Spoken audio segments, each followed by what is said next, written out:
So ಇವತ್ತು ಮಾವಿನ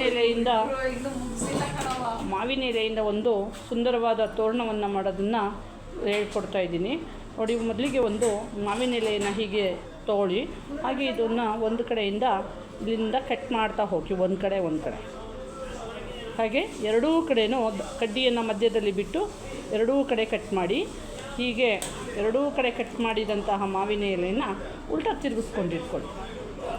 ಹೀಗೇನು ಮಾಡಬೇಕು ಅಂದರೆ ಬಲಗಡೆಯಿಂದ ಕಟ್ ಮಾಡಿರೋಂತಹ ಮಾವಿನ ಎಲೆಯನ್ನು ಈ ಮೇಲುಗಡೆ ಕಡ್ಡಿಯ ಮೇಲ್ಗಡೆ ಸುತ್ತಿ ಇದನ್ನು ಇಲ್ಲಿ ಸಂದಿಯಲ್ಲಿ ಇಲ್ಲಿ ಕಟ್ ಮಾಡಿರುವ ಒಂದು ಗ್ಯಾಪ್ ಇದೆ ನೋಡಿ, ಆ ಗ್ಯಾಪಲ್ಲಿ ಒಳಗಡೆ ಸೇರಿಸಿ ಎಳೆದುಕೊಳ್ಳಿ.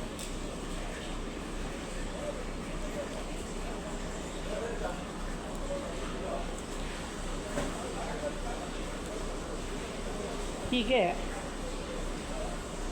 ಸ್ವಲ್ಪ ನಿಧಾನವಾಗಿ ಸ್ಮೂತಾಗಿ ಎಳ್ಕೊಳ್ಳಿ, ಇಲ್ಲಾಂದರೆ ಎಲೆ ಹರಿದೋಗ್ಬಿಡುತ್ತೆ.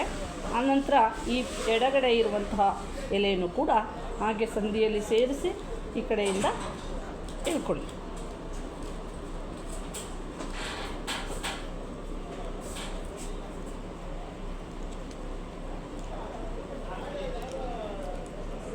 ಹೀಗೆ ಎಳೆದಾಗ ಈ ರೀತಿ ಬರುತ್ತೆ. ಇಲ್ಲಿ ನಮಗೆ ಬೇಕಾದಷ್ಟು ಕಡ್ಡಿಯನ್ನು ಇಟ್ಕೊಂಡು ಕಟ್ ಮಾಡ್ಕೊಳ್ಳಿ. ಹಿಂದೆ ಕಡ್ಡಿ ಉದ್ದ ಇದ್ದಾಗ ಕಟ್ ಮಾಡ್ಕೊಳ್ಳಿ. ಕಟ್ ಮಾಡ್ಕೊಂಡ ನಂತರ ಇದು ನಾವು ರಿಂಗ್ ಥರ ಮಾಡಬೇಕು ಅಂದರೆ ಹೀಗೆ ಹಿಂದುಗಡೆ ಗ್ಯಾಪನ್ನು ಇದರಲ್ಲಿ ಸೇರಿಸಿ ನಾವೀಗ ಈಸಿಯಾಗಿ ಇದನ್ನು ದಾರದಲ್ಲಿ ಹೊಲಿದು ಮಧ್ಯಕ್ಕೆ ಒಂದೊಂದು ಹೂ ಇಟ್ಟು ಹೊಲಿಬೋದು. ನೋಡಿ ಫ್ರೆಂಡ್ಸ್, ಈ ಒಂದು ವಿಡಿಯೋ ಇಷ್ಟ ಆದರೆ ಲೈಕ್ ಮಾಡಿ, ಶೇರ್ ಮಾಡಿ, ಸಬ್ಸ್ಕ್ರೈಬ್ ಮಾಡಿ.